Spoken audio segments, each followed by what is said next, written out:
Honorable Chief Justice of AP High Court, D.S. Thakur Garu, Vice Admiral Sri Rajesh Pendarkar Garu,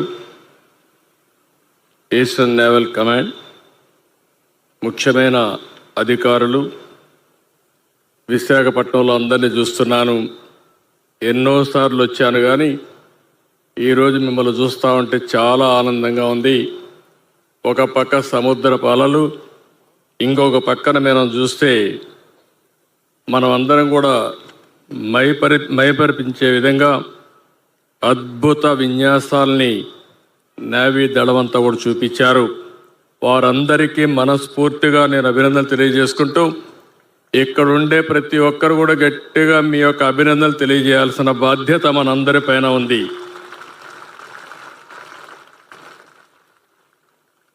వారి ధైర్యానికి, సామర్థ్యానికి, దీక్షకు hats off. ఇది ప్రతి సంవత్సరం చూస్తున్నారు. అయితే ఈ సంవత్సరం నేవీ డే ఒరిస్సాలో చేసిన తర్వాత వైస్ అడ్మిరల్ గారు కాదు, విశాఖపట్నంలో కూడా మళ్ళీ చేయాలని ప్రత్యేకంగా జనవరి 4వ తారీఖున పెట్టుకుని ఈరోజు ఒక బ్రహ్మాండమైన ఈవెంట్ క్రియేట్ చేశారు. వారిని మనందరి విశాఖపట్నం ప్రజలందరి తరపున పేరున అందరి తరపున వారిని అభినందిస్తున్నానని చెప్పి కూడా నేను మీకు తెలియజేసుకుంటున్నాను. ఈరోజు మనం అందరం ఒక్కసారి ఆలోచిస్తే భారతదేశ సముద్ర సరిహద్దుల రక్షణ కోసం 1947లో విశాఖపట్నంలో నేవల్ స్థావరానికి పునాది పడింది. అయితే అఫీషియల్గా ఈస్టర్న్ నేవల్ కమాండ్గా మార్చడం 1983లో చేశారు. మొదట్లో చిన్న నేవల్ బేస్గా ఉన్న ఈ యొక్క ఈస్టర్న్ నేవల్ కమాండ్ ఈరోజు మహోన్నతంగా ఎదిగింది. ఇప్పుడే అడ్మిరల్ గారు చెప్పినట్టు ఇక్కడ ఒక అడ్వాంటేజ్ ఉంది, లాజిస్టిక్స్ అడ్వాంటేజ్ ఉంది, లొకేషన్ అడ్వాంటేజ్ ఉంది. అందుకనే ఇక్కడికి రాను ఈరోజు చూస్తే దేశానికి అతి ముఖ్యమైన నావల్ హెడ్ క్వార్టర్గా విశాఖపట్నం తయారు చేసే పరిస్థితికి వచ్చింది. అలాంటి ఒక బ్రహ్మాండమైన ప్లేస్లో ఈరోజు మనం చూస్తే ఆపరేషన్ డెమో విజయవంతమైంది. ఇది చేసినప్పుడు మనం చూస్తే ఓసారి అనిపిస్తుంది, ఎంత క్రమశిక్షణ, ఎంత కఠోర శ్రమ ఉంటే తప్ప ఇది సాధ్యం కాదు. అలాంటి కఠోర శ్రమ చూపించిన ప్రతి ఒక్కరిని పేరు మీకు తెలియజేస్తున్నా. 1971 భారత్ పాకిస్తాన్ యుద్ధంలో విశాఖపట్నం సమీపంలో నేవల్ కమాండే చాలా కీలకంగా పనిచేశారు. ఆ రోజు పాకిస్తాన్ సబ్మెరైన్ గాజీని ధ్వంసం చేసింది మన విశాఖపట్నం ఈస్టర్న్ నేవల్ కమాండ్ చేశారు. అందువల్లనే ఆ రోజు యుద్ధంలో మనం విజయం సాధించాం. అది చరిత్రలో మిగిలిపోయే సంఘటన అని చెప్పి కూడా నేను మీకు తెలియజేస్తున్నా. కలకత్తా నుంచి చెన్నై వరకు విశాఖపట్నం కోస్టల్ ఏరియా ఉన్నప్పటికి కూడా, అదే మరి చెన్నై వరకు ఉన్నప్పటికి కూడా ఇక్కడుండే నేవల్ కమాండ్కి ఒక ప్రత్యేకత ఉంది. ఇప్పుడే ఒక మాట చెప్పారు ఉదులో, నేను ఆ రోజు చూశాను. 10 రోజులు ఇక్కడే ఉన్నా. 10 రోజుల్లో నేవీ చూపించిన చొరవ నా జీవితంలో ఎప్పుడూ మర్చిపోలేను.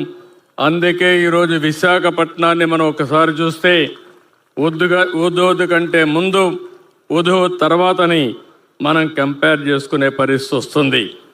అలాంటి ఈరోజు దేశ రక్షణకే కాదు, ఏదైనా విపత్తు వస్తే ఏ విధంగా కాపాడతారో ఇప్పుడే డెమాన్స్ట్రేషన్లో కూడా చూపించారు. ఒక వరదలు వచ్చినా, ఒక ఆపద వచ్చినా, లేకపోతే తుఫాన్ వచ్చినా అందరికంటే ముందుండేది ఈ నేవీ ముందుంటారు. బాధితులను కాపాడతారు. ముఖ్యంగా మత్స్యకారుల్ని ఈ యొక్క తుఫాన్ సమయంలో ప్రాణరక్షణ చేసే ఏకైక దళం ఈ నేవీ దళం అని చెప్పి కూడా నేను మీకు తెలియజేస్తున్నా. ఈరోజు మనందరం ఒక్కసారి ఆలోచిస్తే దేశంలో దేశ రక్షణ ఎంత ముఖ్యమో ఆర్థికంగా మనం ముందుకు పోవడం కూడా అంతే ముఖ్యం. అలాంటి ఆర్థికంగా ముందుకు పోవడం కోసం నేవీ పెద్ద ఎత్తున పనిచేస్తున్నారు. ఈరోజు మనం అందరం కూడా ఈరోజు ఈస్టర్న్ కోస్ట్లో చూస్తే అనేక పోర్ట్లు ఉన్నాయి, ఎక్స్పోర్ట్స్ ఉంటాయి, ఎకనామిక్ యాక్టివిటీ ఉంటుంది.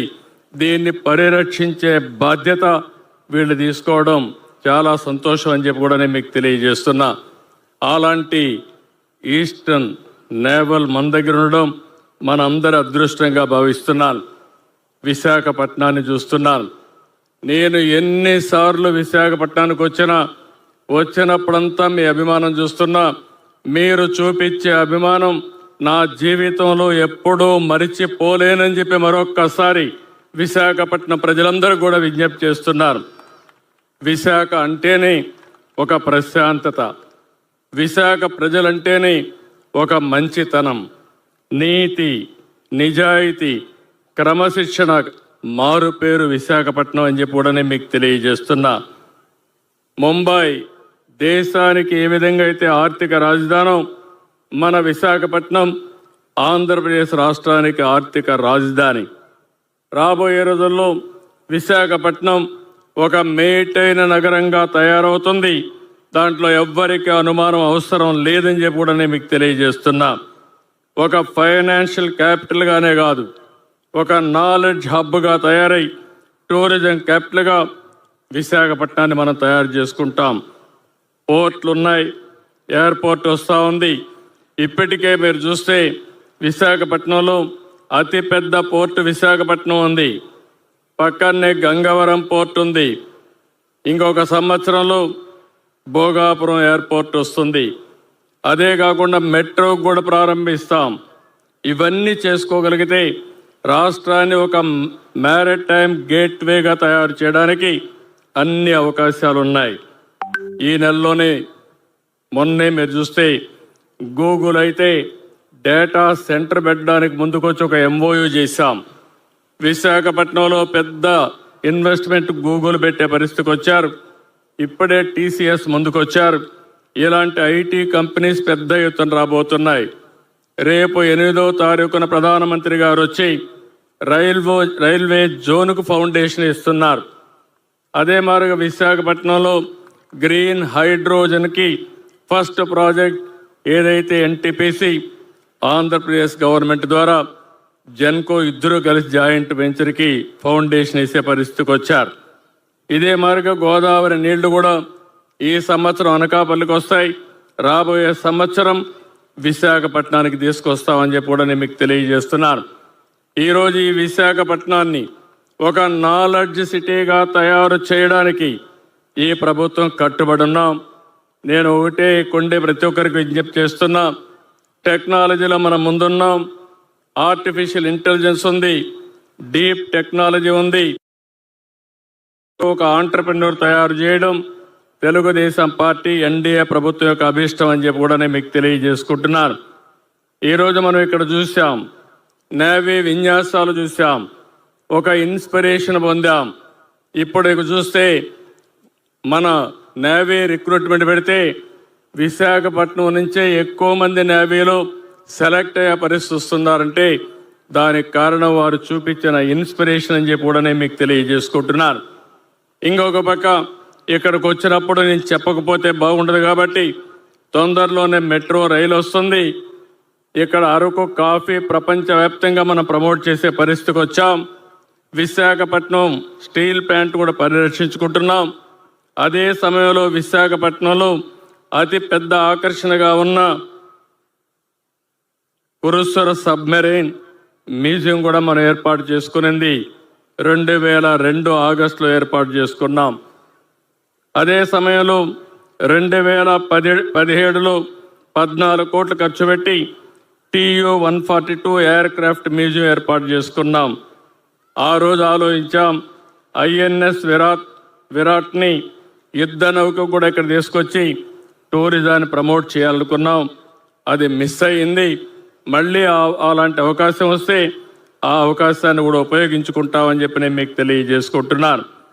ఈరోజు ఈ యొక్క విశాఖపట్నాన్ని ఒక ఫైనాన్షియల్ హబ్గా తయారు చేయాలని, ఒక టెక్నాలజీ హబ్గా, ఫార్మా హబ్గా, మెడికల్ మ్యానుఫ్యాక్చరింగ్ హబ్గా తయారు చేయడానికి